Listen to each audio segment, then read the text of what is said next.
এই টিম হচ্ছে Victoria school, এটা হলো ঘোঘা স্কুল।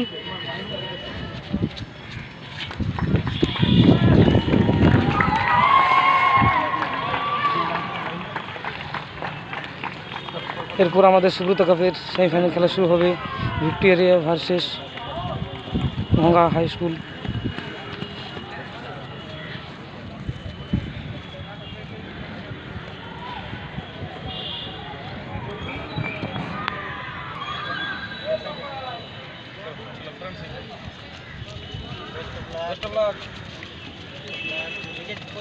এরপর আমাদের সুব্রত কাপের জমজমাট খেলা শুরু হবে, Victoria versus Ghogha high school MS গ্রাউন্ডে।